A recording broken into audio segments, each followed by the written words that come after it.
Hello everyone, I have decided to come back to India. Yes, मैं अपने देश, अपने घर इंडिया वापस आ रहा हूँ एजुकेशन मिनिस्टर धर्मेंद्र प्रधान का रेजिग्नेशन मांगने के लिए। इतने दिन से आप सब देख ही रहे हो कि हम सोशल मीडिया पर आवाज़ उठा रहे हैं कि पेपर लीक के कारण जिन नीट के बच्चों ने सुसाइड की और जो लाखों स्टूडेंट्स की मेहनत बर्बाद हुई है, उसके लिए तो धर्मेंद्र प्रधान को रिजाइन करना ही चाहिए। 8 लाख बच्चों ने हमारी पिटीशन साइन की है। Crores of people have supported this demand on social media as well. And not just that, देश में कई सारी जगहों पर इसको लेकर प्रोटेस्ट भी तो हो रहे हैं, जैसे लखनऊ, जयपुर, महाराष्ट्र, दिल्ली। लेकिन फिर भी इनको कोई फर्क नहीं पड़ रहा।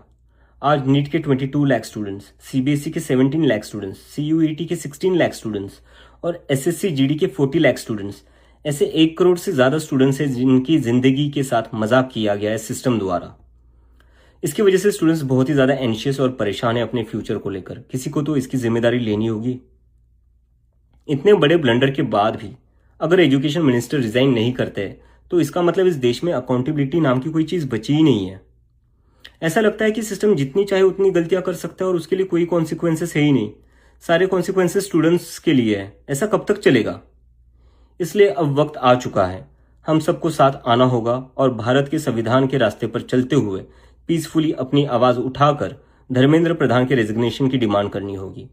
अगर हम सब साथ मिलकर आवाज उठाएंगे तो जरूर इनको हमारी बात माननी होगी। मैंने डिसाइड किया है, मैं 6 जून सैटरडे सुबह दिल्ली आऊंगा। आप सब मुझे एयरपोर्ट पर मिलिए। हम सब मिलकर पार्लियामेंट स्ट्रीट पुलिस स्टेशन जाएंगे और वहां पर जंतर मंतर पर एक पीसफुल प्रोटेस्ट करने के लिए परमिशन मांगेंगे। इंडिया का कॉन्स्टिट्यूशन हमें राइट देता है कि गलत के खिलाफ हम पीसफुल तरीके से अपनी आवाज उठा सकते हैं। उसी कॉन्स्टिट्यूशन के अकॉर्डिंग हम अपनी आवाज उठाएंगे और मैं उम्मीद करता हूं जितने भी कॉकरोच जनता पार्टी के सपोर्टर्स हैं और जितने भी स्टूडेंट्स और यूथ इस सिस्टम से परेशान हैं वो इस प्रोटेस्ट में शामिल होंगे। जिसको लगता है धर्मेंद्र प्रधान एजुकेशन मिनिस्टर जो है हमारे, उनको रिजाइन करना चाहिए, वो सभी लोग इस प्रोटेस्ट में शामिल हो जाएं। मेरे फ्रेंड्स और फैमिली को डर है कि मुझे एयरपोर्ट से ही अरेस्ट कर लेंगे और फिर जेल भेज देंगे। लेकिन मुझे अभी भी उम्मीद है कि आज भी हमारा देश एक डेमोक्रेसी है और हमें पीसफुली प्रोटेस्ट करने की परमिशन मिल जाएगी।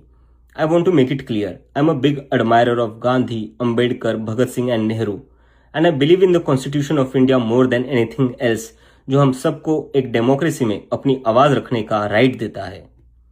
और रही बात जेल के डर की, हम कब तक डर कर जिएंगे यार? ये देश किसी एक पार्टी का थोड़ी ना है, ये देश तो हम सबका है। हमारे फ्यूचर का सवाल है, हमारे फ्यूचर बर्बाद हो रहा है और ये अब हम सबकी जिम्मेदारी है कि जब भी इस देश में किसी के साथ कुछ गलत हो तो हम सबको आवाज उठानी चाहिए in a very peaceful and democratic manner. मैं चाहता तो यहाँ यूएसए में जॉब लेकर आराम से रह सकता था। मुझे पिछले कुछ दिनों में कई जॉब ऑफर्स भी आई है, but I am not gonna take it as I have decided to come back to India because I love my country and I really want to do something for my country.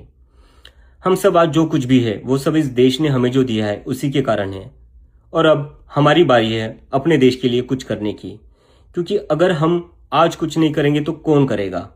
कब तक हम wait करेंगे कोई और आएगा, आवाज उठाएगा और हमें बचाएगा?